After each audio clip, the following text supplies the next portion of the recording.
Hello, everybody, and welcome back once again to the High School Sports Beat. I am Dave Yates. It is time now for the High School Notebook, and that means it is time for Matt Trabold. And Matt, we're talking about soccer playoffs, and we're talking about a team that pulled off a major upset.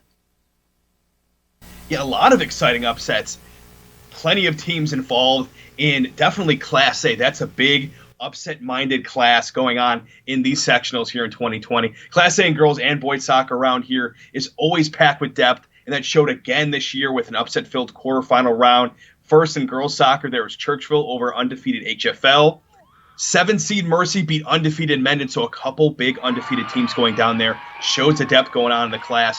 The Monarchs went from down 2-1 in the second half to winning 3-2 on a goal by Richmond lacrosse commit, and also a big-time basketball player around here in Caroline Murphy. In boys soccer, big surprise was defending champ and state representative Athena falling to Caleb Bailey in Churchville. That's an also big name going on. We talked about him so many times on the show. Also, 9-seed Arcadia kind of keeping it in grease there, this time on the winning side. So the Titans, behind the always major goalie play of Gabe Taylor, they beat another undefeated team, HFL, there on the boys' side of things in a penalty kick shootout.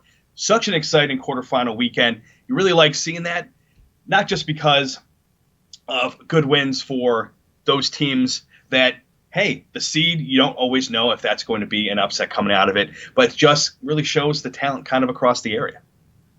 Pittsford Sutherland Boys soccer propelling to yet another sectional title game.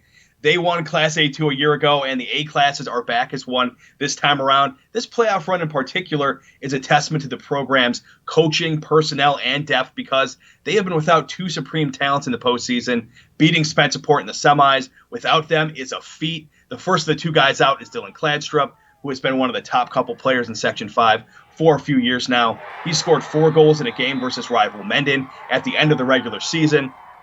The second is one of Sutherland's not one, but two of the top center backs in the section this season in David Adeleke-Adedoyin. Along with Kladstrup, another double-digit goal scorer for the Knights this year is Will Field. The ball just moves differently on his foot when he is dribbling and speeding around. Another guy that did some scoring in the sectionals is Jack Leahy. He scored the game winner late in the quarterfinals versus Mendon in bonkers fashion. One of the wings up top, Eric Wang, is impressive at body control and balance through defenders on the flank, which allows him to keep possessions alive for his team, even if there's contact, and then supply balls in the middle where guys like Kladstrup, guys like Leahy are there to tap it in, guys like Will Field as well.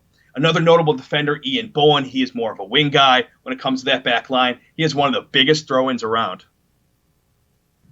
On earlier weeks of the show, we talked about 2 of the 3 Class A girls soccer teams in the section that ended the regular season undefeated. Spencerport, Mendon, a third one is Honeoye Falls Lima.